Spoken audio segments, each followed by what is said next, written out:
This is Where We Live from Connecticut Public Radio. I'm Catherine Shen.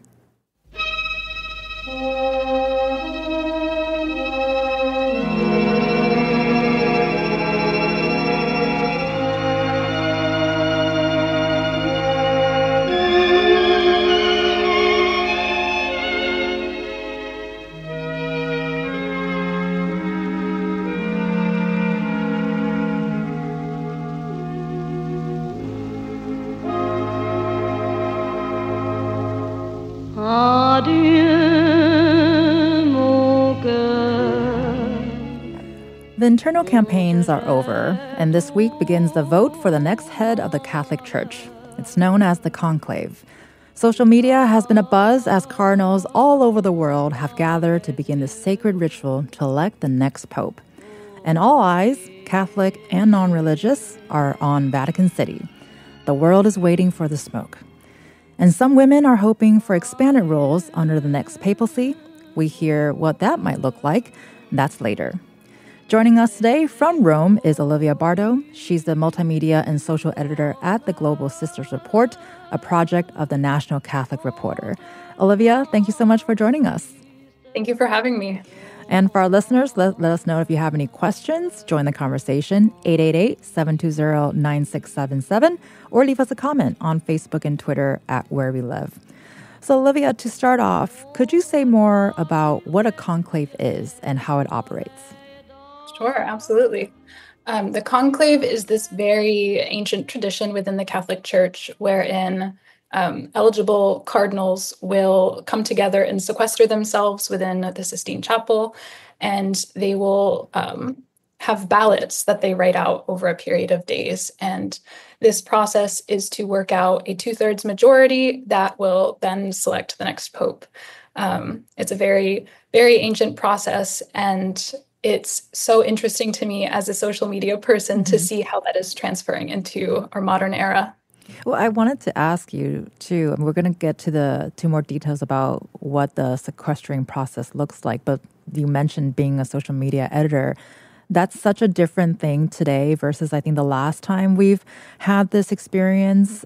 What are your thoughts about being in this moment in your position?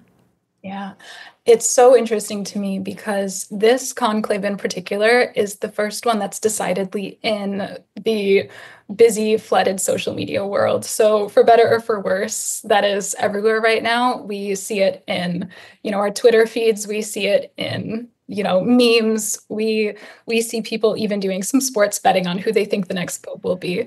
So I think part of that process is really breaking down the conclave process and making it very palatable for general audiences. And it's really a testament to how Pope Francis made the church very open and welcoming for people.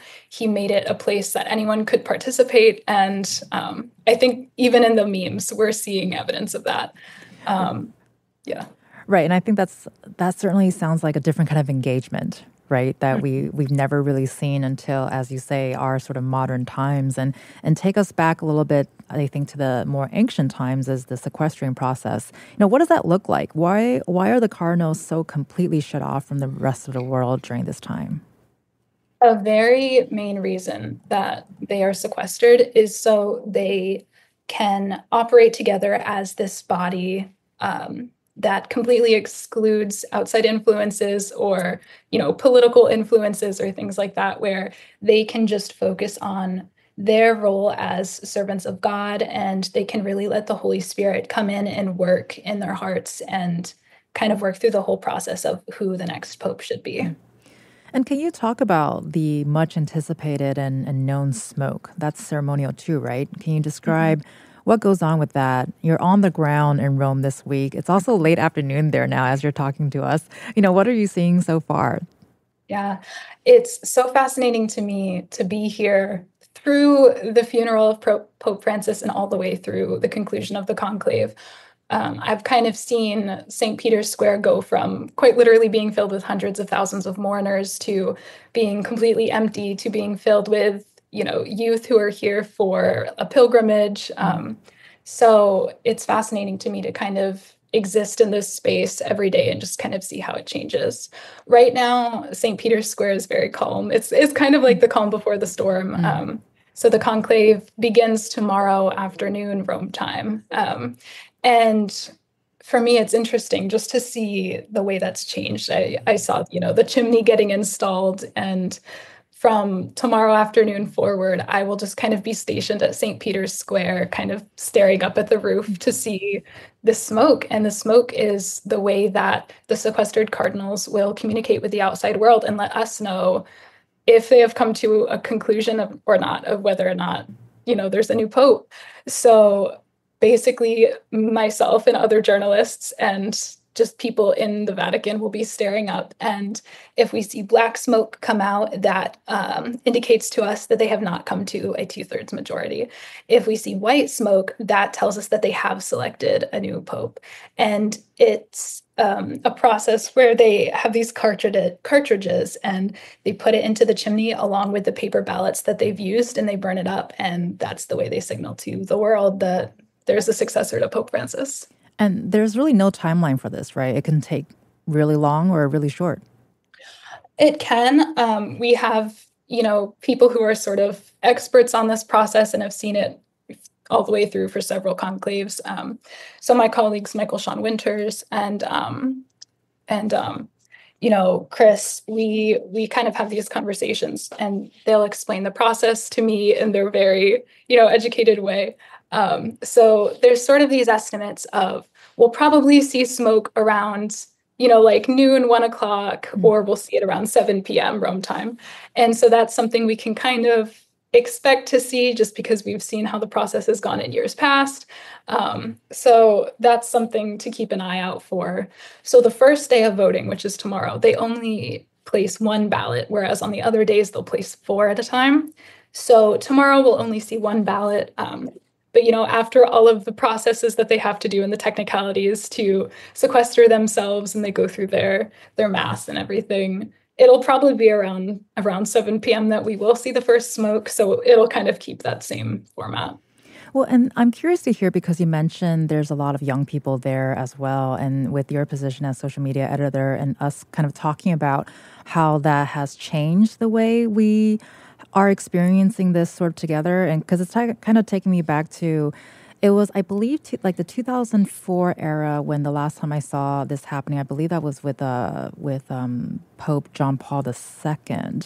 And I was in college. I was actually with my roommates, and we actually came together and we had CNN on for the whole time because we were so curious and interested in how the process works. But of course, social media was a very, very different platform then. I'm curious to hear, what are you saying? I know you kind of mentioned it a little bit, but I'm just so interested to hear what are young people's thoughts, or what are they expressing? Yeah, it's fascinating to me to see the language of memes as a vehicle for expressing curiosity for the Catholic Church, for disdain for the Catholic Church, all of these different emotions. And it's all being kind of carried through these memes. So I'll see a lot of jokes where, young people particularly are interested in Cardinal Tagle, who is the cardinal from the Philippines. So I'll see these memes of, someone singing karaoke, and you can see the Vatican behind them. And it'll say, this is what we have to look forward to every weekend once we get Cardinal Tagle elected. Or I'll see jokes saying, like I'm an atheist, but I've never been so invested in the inner workings of the Catholic Church in my entire life. So I think because especially this process is so arcane to us almost, Sure. it provides this fascination for people. And I think young people, especially Gen Z, are willing to just kind of jump on any bandwagon for a trend and just kind of ride that until the end. So I think the conclave gives them this whole new experience of being curious about religion in a way that seems safe and a way that seems very user-friendly. And I think we really do have Pope Francis to thank for that. He, Pope Benedict did have a Twitter account, but it was only for, the final month or so of his papacy. Whereas Pope Francis kind of had one the entire process. So we've had this very digital faith leader, and for someone his age, it's so fascinating that he's kind of been this vehicle of opening up the Catholic Church to this new digital space. So. Well, then you mentioned a candidate just now. So we have seen various profiles of cardinals that could be elected as the next pope, and with such a wide spectrum of political beliefs.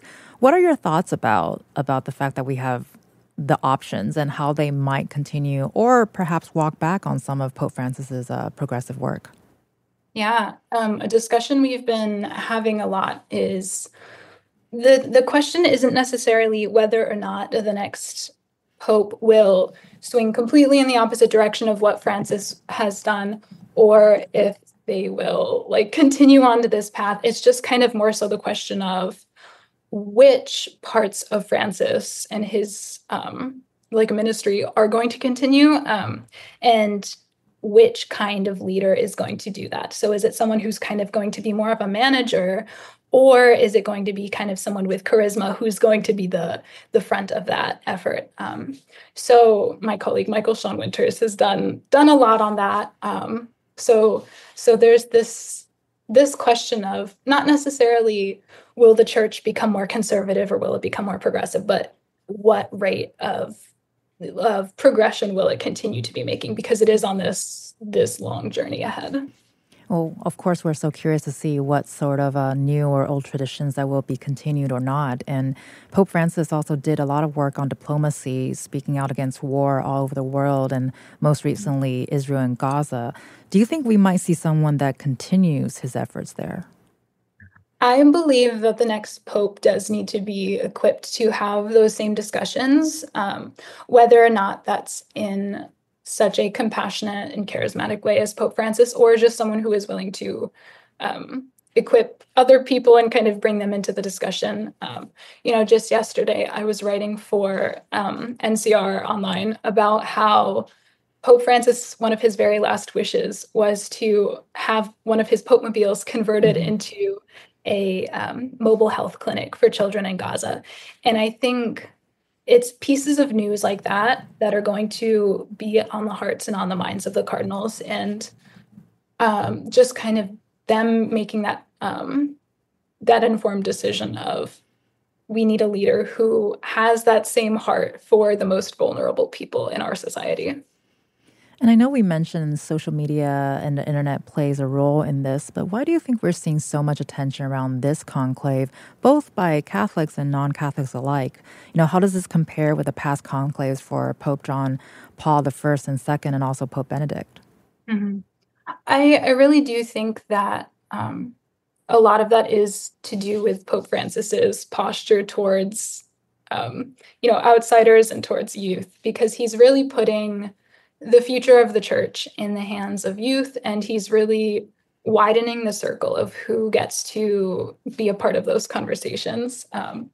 So I think that's where that fascination comes from, is they have this open invitation now to participate. People who haven't participated before, of course, they're not doing the actual casting of the ballots, but they get to think about what they would like to see in a future church. And I think that's very hopeful, and it's very heartwarming for me as a social media manager. I spend a lot of my time online and steeped in these battles online. So it's been very refreshing to see people participating in Catholicism and having these conversations about, inclusivity in their parishes in a very kind way.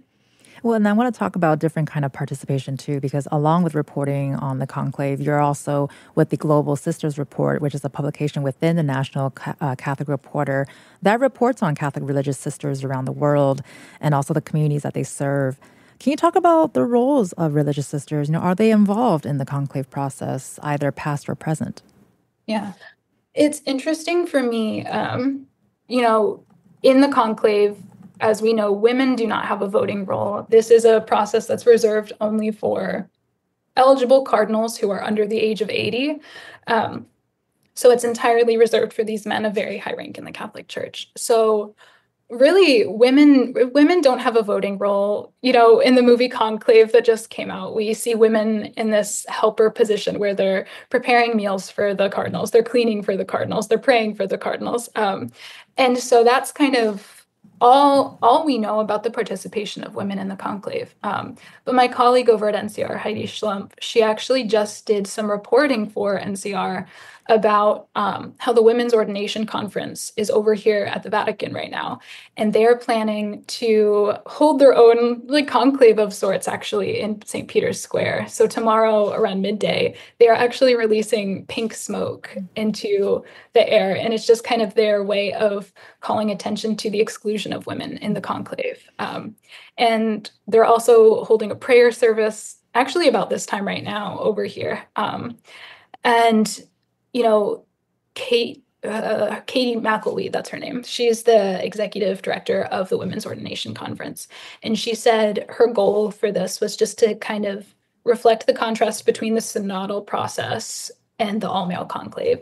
So essentially, the synodal process is the way that people who aren't necessarily elected members of the church, they can kind of journey together, and they're listening together and they're learning together to become a more unified church that kind of encourages participation from everybody. Mm-hmm. So the goal there with the pink smoke is to really show the contrast between that goal and this, conclave process that is exclusively male. So they're doing that, and also kind of at the same time calling attention to what the next pope should be, what qualities he should have. And I know they've said that they're hoping for a pope that can have active discernment on the role of women in the church, not just through talking about it, not just through studying it and researching it, but through actual tangible action steps. Well, we'll be talking more details about that in our next segment. And certainly this is not the first time we've seen pink smoke, I think, at St. Peter's Square. And before we would go to break, I do want to ask, what happens after the conclave? Between the conclave and also the first year of maybe someone's papacy, what can we expect? Yeah, I think a large amount of what we can expect is getting to know this new pope. As much as we will have our front runners right now, who we call papabile, which is popeable candidates, we can name them and we can say this is who we think will be pope. But in the case of Pope Francis, that was someone that was largely under the radar, and it was someone we didn't know. Mm-hmm. So I think that first year is all about getting to know the pope and kind of looking back on his ministry as a cardinal and kind of looking at his origins and just seeing what we might expect for him in the coming years. Joining us today from Rome is Olivia Bardo. She's the multimedia and social editor at the Global Sisters Report, a project of the National Catholic Reporter, and she'll be staying with us. We'll continue our conversation after a break. We want to hear from you too. Let us know what you would like to see from the next pope. Join the conversation, 888-720-9677, or find us on Facebook and Twitter at Where We Live.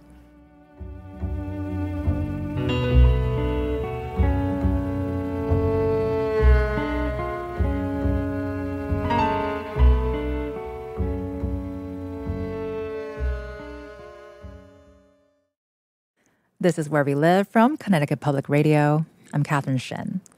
The conclave officially starts tomorrow in Rome. Cardinals from around the world have gathered for this ancient practice to elect a new pope. Pope Francis worked to expand women's roles in the church, but there's no guarantees that his successor will continue that work. Joining us now is Sister Barbara Mullen. She's part of the Sisters of St. Joseph of West Hartford and is the Hartford Archdiocese Delegate for Religious. Sister Barbara, thanks so much for joining us today. Good morning. My pleasure to be here. And also with us is Celia Vigo Wexler. She's a journalist and author of Catholic Women Confront Their Church, Stories of Hurt and Hope. Thank you so much, Celia, for joining us. I'm very glad to be here. And also still with us from Rome is Olivia Bardo, who's the multimedia and social editor at the National Catholic Reporter. So, Sister Barbara, I want to start with you here. Tell us your story about how you became a religious sister. Okay, my story goes back probably to when I was in high school, and I was beginning to feel the pull towards something more. I didn't know what that was. I pursued studies in nursing first. I went to nursing school, and as it turned out, the school to which I went was run by our own sisters. And so I witnessed among those sisters the care, the concern, the hands-on of the healing ministry that I had been drawn to. And it became another draw for me. I had considered lots of other things, including marriage. I dated. I was close to getting an engagement ring, but something else kept pulling, and I decided that if I didn't at least give that option a chance to evolve or not to evolve, I wouldn't be true to myself. So I did enter.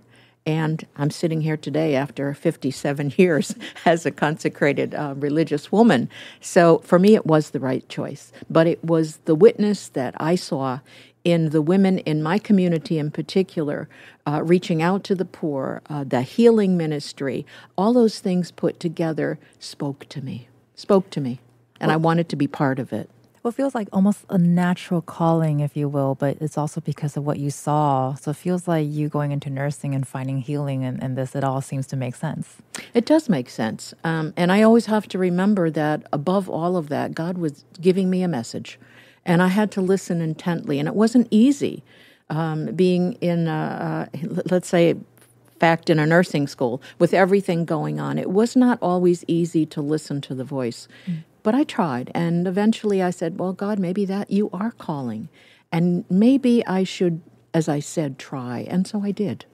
Well, and then you're in your position today, as you mentioned, you've been in it on this journey for 47 years, you have witnessed, or 57, sorry, my bad, don't want to make a mistake in that kind of math, but so you've seen so much history here in this timeline, if you will. We're talking about history today and seen so many communities kind of go by. And I think you sort of described this as the moment of Vatican II. Mm-hmm. So can you talk about what do you mean by Vatican II and what are some of the changes or opportunities that you've seen change?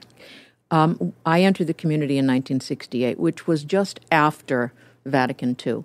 But when I entered, we were still what I would call traditional. We wore a habit. We had a horarium, meaning that the day was set into hours and you do this then and that then. And that's what I thought would be. And then I realized as time went on and the years passed, Vatican II invited all religious communities, both men and women, to go back to their roots when they were founded and to discover what was the charism at that time. And by charism, I mean the gift of we call it the gift of the Holy Spirit, to do something particular in the church, to go back and look at that. And so our community, among all the others that did it, went back and looked, our roots go back to 1650 France. And so we realized when we went back and looked at our early documents and writings that we were always to be among the people. We were never to be separated, for instance, behind that cloister piece and to be locked into a convent and only go out at certain times. And we also realized in our case, and not with all communities, but with ours, we were to be able to walk among the people and maybe not even have them recognize us. We wore the dress of the day. As a matter of fact, my community wore the dress of a widow because a widow was what they called untouchable in 1650 France. And I hate to say this, but she was considered used already. And so, people left the widows alone for the most part. Right. And so because of that, because of looking like the people, walking among the people, we could go out. And our early founders said, wherever you are in the world, now he was thinking France at the time, but wherever you are, go out each day into the city, and he called it divide the city.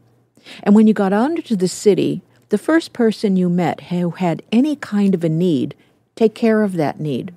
Come home at the end of the day. Then the gathering would pray, they would be together, they would celebrate Mass, or if it was possible that particular day.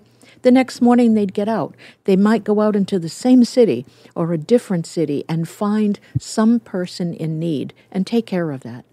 So when Vatican II called us to go back and look at all that, all of a sudden the possibilities for the women, for the religious women in my community and many, many other communities, all of a sudden we weren't relegated to be teachers or nurses. All of a sudden we began to educate ourselves in all the other fields that were critical for humanity. So we had women who became lawyers. We had women who studied theology and became theologians. We had doctors. We had social workers. And we still did the ministries of education. But we could now expand and therefore be able to reach more of the world and more of the people in it. So those changed. Well, and that's a lot of change in that time frame. The expansion of women's roles after Vatican II. You spoke of lawyers, teachers, educators, nurses, theologians, and that sort of study has expanded to women's roles. Could we see another expansion of women's roles under this new pope? Yes, I think it's obvious we're talking about more expansion in terms of incorporation into and more part of the governance of church. I think that's where we go with that questions. I'm not going to, hide behind it. And I do think right now there have been appointments made, particularly by Pope Francis, both religious and lay women into the hierarchy of the church. Right now, for the very first time in history, the dicastery for consecrated life and secular institutes, it was always headed by a cardinal. It was just never an assumption that it could be anybody else, and the women might have been the secretaries, but all of a sudden, back in January, Pope Francis appointed the first woman, Sister Simona Brambella. She's now the prefect of the dicastery. I know that might seem like a small step, but it's really not. I think it opens the doorway and it keeps that door ajar for the appointment of more women, particularly, whether they're religious or lay. I believe there is a lay woman who was just appointed to the Commission for Latin America. That's a lay woman who's been appointed. So I think that there is room. There will be room. I'm hopeful that not will there be, but yes, there will be room for more women at the synodal tables of conversation and of decision-making, both in Rome and on the local levels. Right, and I want to bring in Celia Wexler, who's the journalist and author of Catholic Women Confront Their Church, Stories of Hurt and Hope. So Celia, you've been listening to what Sister Barbara is saying. Love your thoughts on what you've heard. What are your ideas of seeing more women in administrative and governance roles? Well, I hope that the sister's sort of optimistic view is true, but as she is aware, Pope Francis changed the rules about who can serve in high administrative positions at the Vatican, but that doesn't mean that Pope Francis's successor will necessarily appoint women to those high positions. And the other thing that's been left off the table so far is that women want to be part of the ministry as well as the administrative life of the church. And as we know, one of the big disappointments many women felt about Pope Francis is that he seemed to say that women couldn't even be ordained deacons. And a deacon is something that Catholic men can be.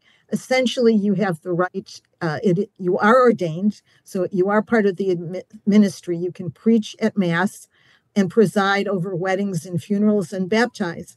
All really important things. You are not full priests. You don't have all of those full rights, but it would be a big step for women. There's a lot of history that historian Phyllis Zagano has put across that says that there were deacons, women deacons in the early church.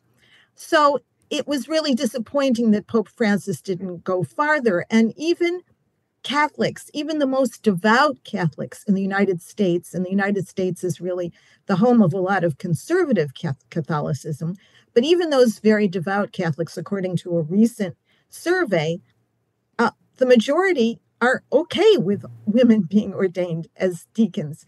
And certainly in Latin America, the need for more people to minister is intense. And I don't know why the Pope walked away from ordaining women to the diaconate. It isn't totally left off the table. It's sort of, despite what he said to CBS News, there is a possibility in the synodal process that it will come up somehow. But again, another pope can just say, I don't care about this, and leave it off the table. And I think that's something to be concerned about. Very few of I know National Catholic Reporter, to its great credit, has given us a list of the 12 members of the Curia that they think are most likely to become Pope. And I looked at that list, and very few, maybe just a couple, have really gone on record as saying they think that ordaining women to the diaconate is a good idea. One, I think, is Cardinal Tobin, who seems the most pro-women among the bunch. But that worries me. Well, and Olivia, I want to bring in real quick here. Olivia is with the National Catholic Reporter. What are your thoughts about what Celia just mentioned, and also, thoughts about Pope Francis's sort of legacy when it comes to women? Yeah, it's fascinating to me to see the changes that he's made, especially towards the end of his life. He did a bit more of, electing women to these higher roles, like Sister Barbara had said.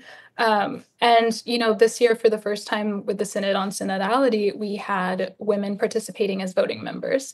So it's interesting to me to see the ways that Francis has elevated women, but also has been quiet on certain conversations, or just flat out said no on certain conversations. My colleague Heidi Schlump had this article about how Pope Francis's legacy on women is a mixed bag. And it really is, in terms of, he's doing these things of naming women to lead major offices in the Vatican, but also at the same time kind of leaving things against gender ideology. He would, speak out against that, or kind of use these outdated languages against women. So it's interesting to see that change. The thing I will say often is you have to kind of remember that Pope Francis was this man who was in his 80s.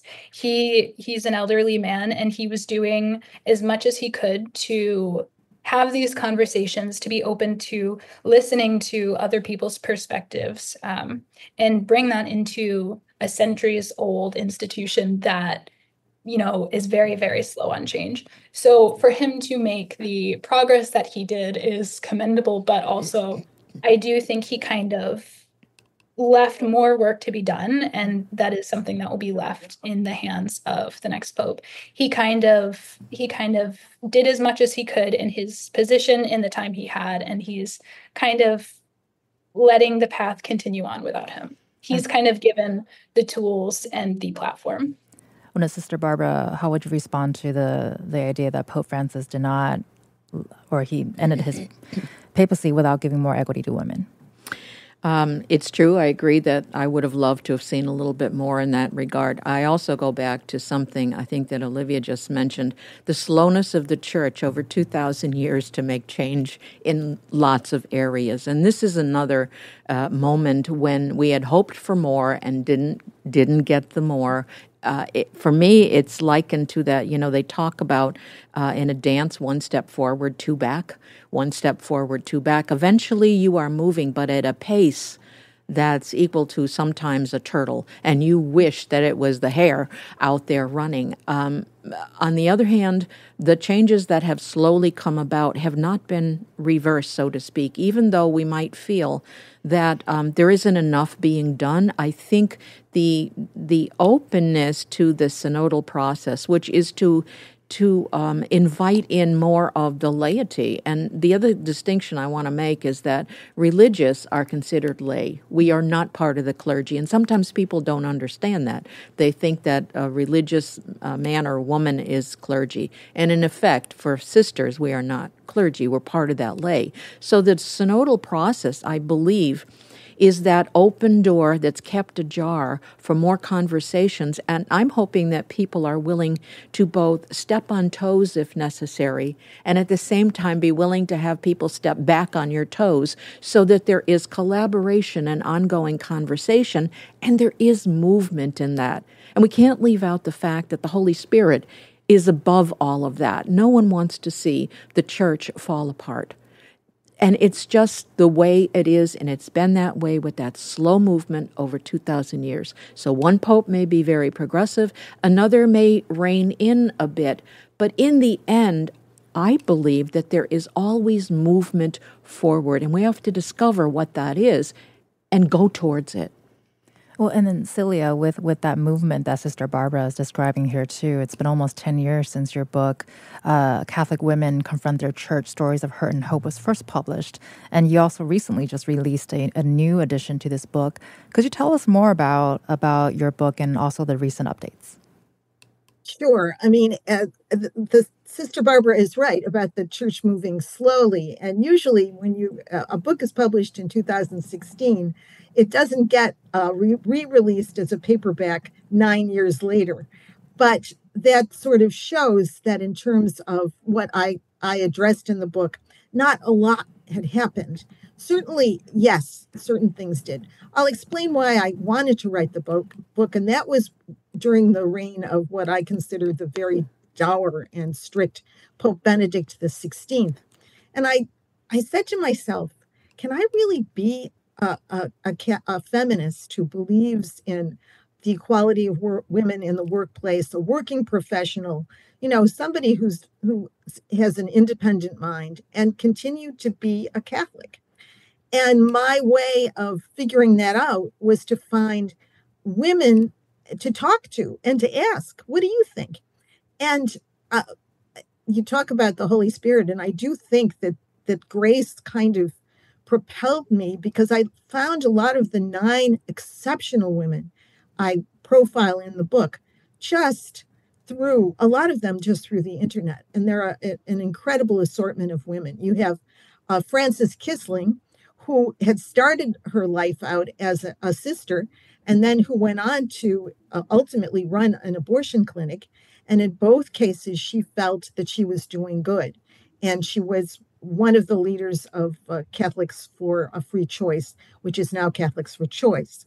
But you also have Sister Simone Campbell, who is a sister still, and who was the head of Network, which lobbied Congress on the Affordable Care Act and opposed the bishops, who were so worried about any, health insurance being covered for abortion, that they kind of made that such a major project and a focus of their opposition that they forgot about the good that would happen to extend healthcare to millions more people. I think that the church, hopefully, will not take another, 1,000 years to explore the whole issue of theology and how it works in sexual morality. And a lot of that theology kind of got shut down with Pope Paul VI, who came after Pope John the 23rd, the great reformer. And that's why I have a lot of concerns. I don't want Pope Paul VI said, there continues to be a ban on birth control, even after his own commission had decided otherwise, a commission that Pope John had started. So I'm worried that, and when he did that, he basically said to theologians all over the world, you know what, guys, don't even explore this question. Don't explore any questions that pertain to sexual morality. And they didn't. And the church changed, and the structure of who got to be, high up in the church changed. And I don't want to see that kind of that backsliding happen after Pope Francis.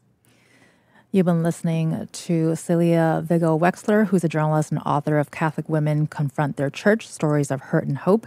You're also listening to Sister Barbara Molen, who's a sister of St. Joseph in Hartford Archdiocese, delegate for religious, and as well as Olivia Bardot, who is a social media editor at the National Catholic Reporter. And after the break, we'll talk more about some of the common criticisms Pope Francis faced, not only from his cohorts at the Vatican, but from his flock as well. Did Pope Francis mean something to you? We would love to hear your story. Give us a call, 888-720-9677, or find us on Facebook and Twitter at Where We Live.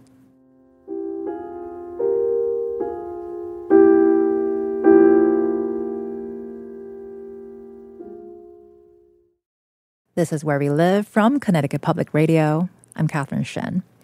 There are nearly 1.5 billion Catholics worldwide. That's according to the Vatican's Central Office of Church Statistics. The late Pope Francis expanded roles for women in the Vatican, and many are hoping that his successor continues that work. Still with us is Sister Barbara Mullen, Celia Vigo-Wexler, and Olivia Bardo. So, Olivia, I want to come back to you here. In addition to all the praise that we've heard the late Pope Francis has received for his work, we're also talking about some of the criticisms, and we have also been hearing that some are being quite critical of his work. What are you currently hearing in Rome? As I mentioned before, we're seeing a group of women who are currently not necessarily protesting Pope Francis's stances on women, but they're protesting the fact that no larger change has been happening, particularly for women's roles in the conclave. Most of what I've been hearing is a lot of, praise for Pope Francis in the way that he's inspired women religious in their ministries. But there is still this question lingering of, could he have done more? Could he have done things like restored women to the diaconate? Could they have been deacons? So there is this kind of lingering question after, he's been laid to rest, after we finished these 9 days of mourning for Pope Francis. And Sister Barbara, what are you hoping to see from the next Pope? Well, I guess what I'm hoping to see, first of all, is that not everything that Pope Francis has been able to accomplish is left behind somewhere. I do believe, because the church is made up of human beings, we're flawed at times, and we don't always make correct choices. We try very much to do that, but we are human, and so you're going to find us in our best situations and in sometimes our worst situations. And I think my hope is that when first of all, I firmly believe in the synodal process of calling as many people to the table, men, women, lay, religious, calling people to the table, not just in Rome, but in the various dioceses throughout the United States, around the world, as a matter of fact. And so my hope is that those type of conversations continue and help to expand, even maybe on local levels, the role of women in church. I think it's just not up to the Pope, and it's not up to just the cardinals as they elect a new Pope. It's up to the grassroots also, and that means the bishops, archbishops in our local areas who embrace the vision to include more people in those conversations, which I hope, and I'm witnessing it myself, so I need to say that, but I'm hoping that brings to the local churches a whole other vision and a way to move forward. Even if it is slow movement forward, it's not reversal. Celia, I'm curious to hear your reaction here too, in terms of local, national, and international, just a role that people can play in terms of the conversation we're having today. What are your thoughts about that, Celia? Well, the first thing I want to make clear is I asked the question is, could I be both feminist and Catholic? And the answer was yes. Right. And basically because, as Sister Simone put it, faith is larger than the institutional church. So the institution, as Sister Barbara says, it's made up of flawed human beings. I think I am really pushing and writing about the whole notion that people who really loved and admired Pope Francis for his ministry to the migrants, the poor, refugees, the marginalized, those in prison, that we will be able to say to the church, hey, let's canonize this man. Let's make him a saint, because when a pope becomes a saint, I think it's harder to forget what that pope stood for. So I really think that that's one way that the faithful can keep this alive. I think, as Sister Barbara has talked about, the synodal process is supposed to go on. One of the last things that the late Pope did was say, we should do this until, I think, 2028. So there should be more. And that should, the people of God should make that very clear to the bishops that are in charge of their diocese. That I looked at some of those reports, and it's amazing to me how ordinary Catholics had so much wisdom about, how the church should be run, what was important, what our values should be, where we fall down. There was a lot of comments about racism still in the church and how we should address that. So, yeah, I think there is a lot of ways for people in the pews, for Catholics to make clear what their preferences are. Well, now, Olivia, before we end our conversation here, we'd love to get some thoughts from you, too, in terms of, what do you hope our listeners get from this conversation today? And what do you expect for the rest of the week in Rome? Yeah, I hope that people get a sense of the deep humility that Pope Francis had and the commitment that he had not only to women but to the larger world. I'm hoping that the audience continues to pay attention to the processes that are happening. It's something that's so incredibly fascinating, not only from a religious perspective but just from a humanitarian perspective. And I think the process that we're going to see and the Pope that will be stepping out, it's really going to set the tone for the next few years and the work ahead for the church and for people, who are concerned with general well-being for the marginalized. I think something to keep an eye out for is definitely NCR's coverage on the cardinals that are eligible to be pope, like Cecilia mentioned. We have the 12, but then we also have an entire list of all 133 cardinals. And just a quick snapshot, we're kind of calling them baseball cards of what they're like. And if there's a particular issue that you are concerned about, you can kind of go in and you can see which cardinals are speaking about those issues, whether that's, LGBTQ inclusion, whether that's immigration, whether that's, peace. So, yeah, something to keep an eye on. Well, that's a lot of cardinals, and Sister Barbara is laughing over here. But Sister Barbara, we got about 30 seconds here. Final thoughts for our listeners today. Final thoughts is... and I have to go back to something Olivia said, which was about the taking bets on who the next pope will be, So I say all bets off. We just don't know. Only the Holy Spirit knows at this point, but we're behind the Holy Spirit and the wonderful people who make up church and beyond. Well, I appreciate that. Thank you so much, Sister Barbara Mullen, who's a sister of St. Joseph and Hartford Diocese Delegate for Religious. Sister Barbara, appreciate your time today. Thank you. It's been nice being here. And also Celia Vigo Wexler, author of Catholic Women Confront Their Church, Stories of Hurt and Hope. Thank you so much, Celia, for joining us today. Thank you. And also Olivia Bardo, who's a multimedia and social editor at the Global Sisters Report, a project of the National Catholic Reporter. Olivia, appreciate your time as well. Thank you so much. I'm Catherine Shen. Today's show is produced by Tess Terrible. Our technical producer is Dylan Reyes. Download Where We Live anytime on your favorite podcast app. And thank you all so much for listening.